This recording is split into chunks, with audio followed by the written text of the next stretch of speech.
E agora a gente vai para mais um módulo aqui, eu vou falar sobre reciprocidade. Esse gatilho é muito importante, é muito bacana que você utilize desde o começo no digital. Quanto mais você utilizar, mais resultado você vai acabar tendo também dentro de qualquer tipo de plataforma, tá? Reciprocidade nada mais é do que um gatilho embutido na nossa cabeça desde que a gente nasce. Como que ele funciona? Imagina o seguinte, imagina que uma pessoa foi lá e te deu um bombom. Na hora, o que você sente vontade? Retribuir esse presente de alguma forma, ou mesmo agradecer, você se sente grato e você quer retribuir. Porque o ser humano em si, ele é generoso. Se você não tiver esse gatilho dentro de você, tem algum problema. Mas todo mundo nasce já com isso de fábrica, né, digamos. E existe um ponto na reciprocidade que é muito interessante, que é o seguinte: a maioria das pessoas, quando elas vão retribuir aquilo que você fez, elas não medem de maneira proporcional. Vou te dar um exemplo para você conseguir entender e imaginar um cenário como um todo, tá? Vamos pensar uma coisa. Quanto custa um almoço, né? Enfim, pode variar tipo R$10, R$20, 15, 30, 50, 80, R$120. Tem diversas variações do quanto pode custar um almoço. É ou não é verdade, né? Só que existia um período na minha vida em que eu, minha esposa e minha filha, né, a gente veio de uma origem muito humilde, né? Por mais que talvez a gente esteja se conhecendo agora, mas você não saiba. Mas a gente morava na periferia de São Paulo não muito tempo atrás, alguns anos, né, cerca de 3 anos e meio, 4 anos atrás, e a nossa vida foi transformada 100% através realmente do marketing digital. E hoje com resultados assim, completamente fora da curva, mais de 50 mil cursos vendidos dentro da minha estrutura como produtor. Enfim, foi uma mudança muito drástica da água para o vinho. Depois qualquer coisa você busca lá o meu nome no YouTube, busca no Instagram, você vai saber um pouco mais da minha história. Mas enfim, eu quero que você entenda o seguinte: reciprocidade voltando para o lado do almoço, tá? Lembra que eu te falei quanto custa um almoço? Houve momentos na nossa vida, quando a gente morava lá na periferia de São Paulo, a gente morava numa casa que era mais ou menos 3 cômodos, né? E lá dava enchente, era do lado de um córrego, era uma situação muito ruim, tinha rato, era um lugar terrível, de verdade mesmo.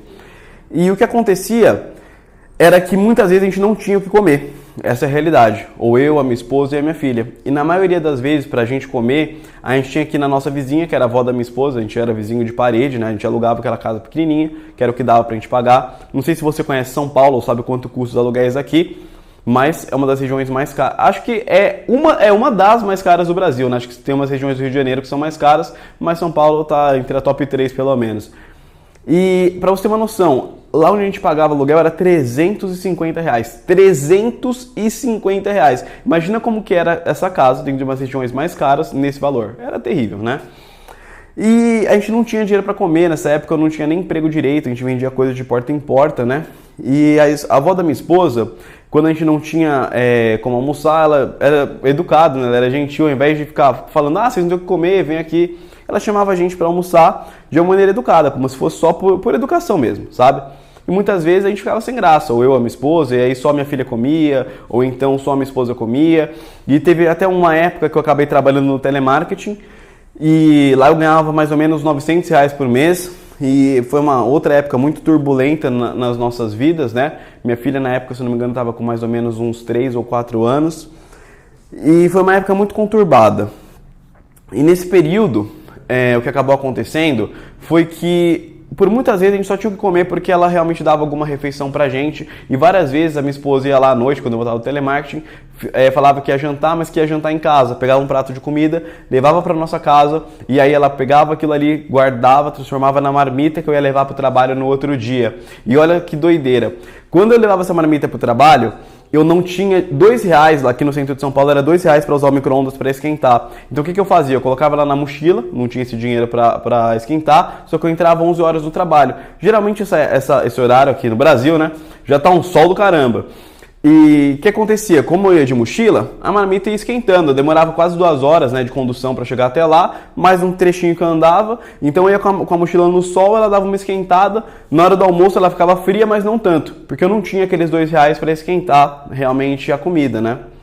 E o que acaba acontecendo é que quando a gente para pensar... Agora, lembra que eu te falei quanto custa o almoço? Aí eu te faço uma pergunta agora. Quanto custava esse almoço que me deram naquela época? Você entende que não existe um valor tangível? Porque era uma coisa de um altíssimo valor, porque eu não tinha. Aquilo lá era extremamente necessário para mim naquele momento, né? Os anos foram se passando, a nossa vida mudou.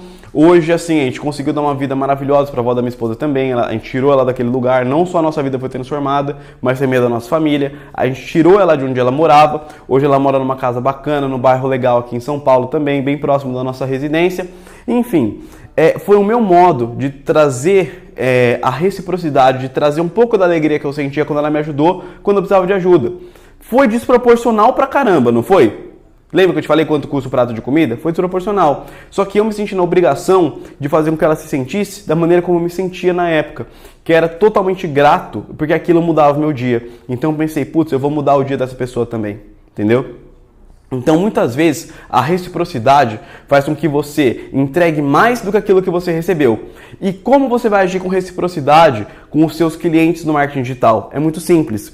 Eles vão ter reciprocidade com você no momento em que você entregar atenção, responder dúvida, for realmente uma pessoa atenciosa, preocupada em resolver os problemas deles. E isso daqui vai estar tudo dentro do método Bolt que o Thiago vai te passar. Então, quando você entrar naquela parte de fazer perguntas, saber sobre a pessoa, realmente se interesse por ela.